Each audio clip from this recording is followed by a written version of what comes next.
And then we'll also, if we can, talk about some of the common side effects of the treatment regimens that we prescribe for you. And most typically, we'll try and talk about neuropathy and a PET symptom of mine to help manage better is that of managing high-dose steroids. So we probably won't get to all of them. So as we get nearer the end, I'm going to ask you to tell me which you want me to focus on, and we'll move straight to those.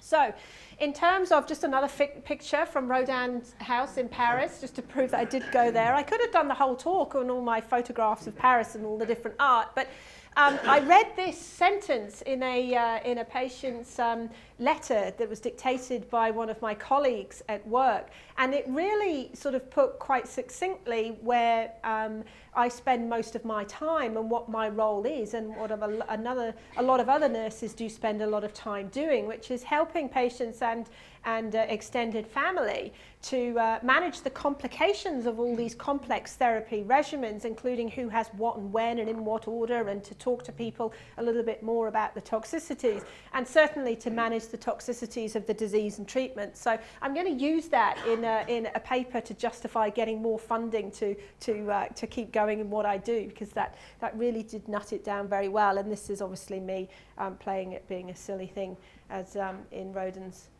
house in Paris.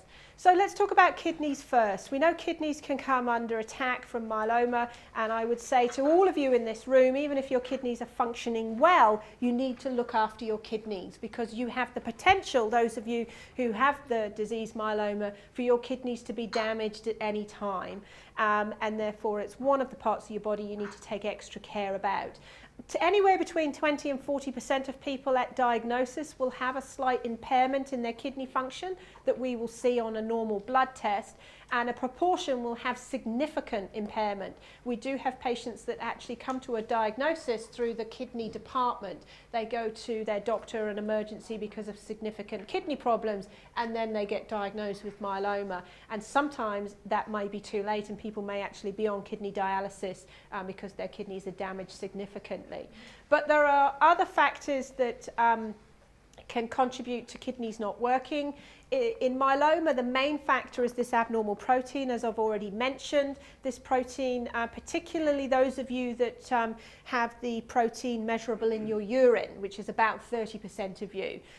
Does anybody here do that wonderful 24-hour urine collection every time you go to see your doctor? No? There's usually one or two in a room, nobody in this room. In some people, as I said, not a minority of people, we do actually need to manage their myeloma markers by looking at their urine, and we ask them to collect all their urine over a 24-hour period and bring it in. But there are other ways of looking at that as well. But other factors that can cause harm to your kidneys, you may well identify a few of those here. A high calcium level in your blood is not good for the kidneys. So if you've got a lot of bone disease, you can have high calcium in your blood, and we would see that very easily, and that could cause harm to your kidneys. If you are dehydrated. So this is one of the best things you can do for your own general health with myeloma, even if your kidneys are absolutely fine. One of the best things you can do is to drink plenty of fluid. And by plenty of fluid, I mean 2.5 to 3 litres of fluid. That could be tea and juice and milk and soup, etc. in any given day. Does anybody in this room have something called amyloid? Yes, gentleman there. Now, amyloid, you have amyloid with myeloma or amyloid on its own? Both of them. Amyloidosis is linked to the heart. Right. Yes. So this gentleman has a degree of amyloid, which he's got a problem in his heart with. My brother died of that in Edinburgh. Did he? Yeah, of having this amyloid. Yeah, there's a family of amyloid disorders, and one of them is related to myeloma. And it's in a family of disorders called protein folding disorders. And the one that's linked to myeloma, Alzheimer's, is a form of amyloid that deposits in the brain. And that's not linked to this one, you'll be glad to know. But this myeloma protein that is produced, this antibody, has light chains and heavy chains. And if you have an excess production of these light chains, they can deposit and further misbehave and fold and deposit as amyloid in your organs and tissues. And it is thought that about 10 to 15% of people with myeloma may well have a degree of amyloid, which is in your tissues and organs, that can just add an extra dimension of difficulty in managing your disease. The treatment, in principle, is exactly the same. Get rid of the myeloma cells that are producing the antibody, and it'll stop this protein forming. And in time, if you can have stability for long enough, the amyloid will regress in time. Common places for it to form are the kidneys, which is why I've put it in here, but also the heart or the gut. And so if you do have a degree of amyloid in your kidneys, you need to take extra care over your kidney health, and your doctor will be looking at them very, very carefully. In terms of other things that can cause harm to the kidney, the dye we use, contrast dye we use in scans. Has anybody had scans to manage to look at their bones? Yeah, variety of scans. Has anybody given you a little dye into your arm when they do the scan? Yes. Now we do say to patients, do flag up when you have a scan to the technicians doing it, do I need to have the contrast dye? Because my kidneys, I have myeloma, and I'd rather not put kidney damaging drugs into my body. Again, there's a balance with everything. Sometimes there's a very good reason why we need to do a scan using a contrast dye to find the answer we're looking for in a problem in a particular part of your body. And if we did the scan without it, then you may well be worse off than if we did it. So I'm not saying you absolutely can't have it, but do flag it up that if they don't always need to use it, and if they don't, please avoid it. A variety of different medications can also harm the kidney, and the ones that are typically related to myeloma would be certain types of painkillers that we call non-steroidal anti-inflammatory drugs. And I've mentioned one of them here, ibuprofen or Voltarol, belong to that family of drugs. They are particularly harmful to the kidney, or they can be.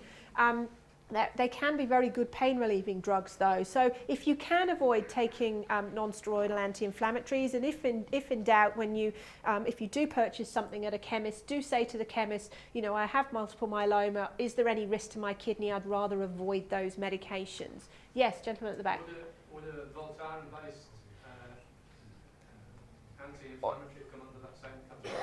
Is it topical or taken on board? Do you apply it to your skin, or do you take it as a tablet? Well, I was thinking of both actually. Yes. There's an ointment, but I Yes. mean mainly tablet. Yes, a good question. Voltarol is one that's not good for the kidneys, but it's a good drug as an anti-inflammatory drug if you have arthritis or something like that.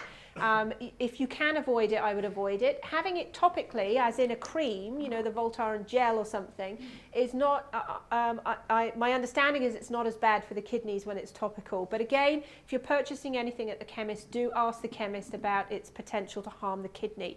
And there might be times when you need to take it because the benefit outweighs the risk, but if you can avoid it, that's a good thing to do.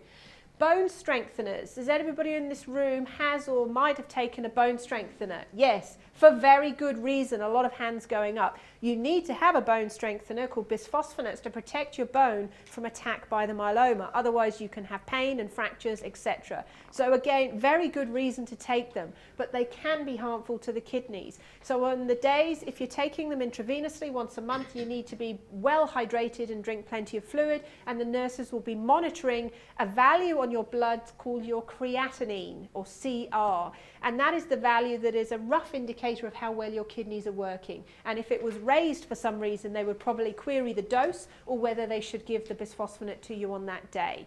So that's a good example of one that can cause harm, but we do need to use it, but we use it with caution. Some chemotherapy drugs need to be reduced in dose or the duration you take them from if your kidneys aren't working well. So some cyclophosphamide, for example, is a common drug we use. We may actually put you on a different regimen or reduce the amount you're taking in response to how well your kidneys are working. And some strong antibiotics, typically those that we use in hospital if you come in with a high temperature, may well be harmful to the kidneys. And the people giving you those drugs will be well aware of it, but they might dose reduce or give you lots of bags of fluid at the same time. Okay? high calcium thing. Yes. So is it not advisable to take Calcium supplements. Yes, good question. Should you take calcium supplements with myeloma when high calcium in the blood is not good for the kidneys? Now the calcium issue can be a little tricky because the way calcium is maintained in your blood and the levels, it can be affected by your kidney function, the degree of bone disease, the activity of your myeloma. And the bisphosphonates or the bone protecting drugs actually bind extra calcium and remove it. So you can actually end up with a very low calcium level. So generally speaking, if you don't have very, very active disease with a known high calcium and a lot of things going on, you can take calcium supplements, which you can do in combination with vitamin D. And certainly our colleagues in America recommend vitamin D and calcium tablets to patients with myeloma unless they have a high calcium, and they certainly monitor those levels because it's a good measure for general bone health and bone strength. So calcium that you get in your diet is usually okay. It's very difficult to sort of increase your blood calcium by just taking more calcium orally. But if in doubt, just ask your doctor what your calcium is like and if it's okay to take a calcium supplement, because there may be periods of time when it's actually not okay to take it. This is a graph of somebody's just to show you that this gentleman, this is his creatinine level, and up here, and his creatinine level has been absolutely fine, and then something happened here that made his kidneys not fine. And this gentleman was actually in remission from his disease. He had no myeloma around, and I think the message here is always, even in periods of remission, take good care of your body, particularly certain parts of it. And this gentleman's kidneys took a battering because he ran the City to Surf, which is a race in Sydney, and he got profoundly dehydrated. And his kidneys, even in the absence of active disease or any medications, his kidneys were at risk. And this could have happened to him had he not had myeloma, but he happened to have had myeloma. And he had a lot of distress. His kidney function did return eventually, but he had to be admitted to hospital. And that was just not from drinking. So something as simple as keeping well hydrated, particularly in Australia, it can get very hot. I'm sure it does get very hot here as well. When you periods, if you've got, does it? Maybe? The lady's laughing down here. No, never gets hot. But there are periods of the year where you actually need to drink more, or if you're unwell, and I always remember my mum telling me if we had an infection or something, drink it away, just flush it out. It makes some sense to do that, so do drink well. And this is another story which I tell of a lady this is her myeloma protein, so very high. We started to treat her with lots of medications, and her myeloma got under control and entered a very classic plateau, stability. And this is her kidneys with her creatinine that were fine through all of this toxic treatment that we gave.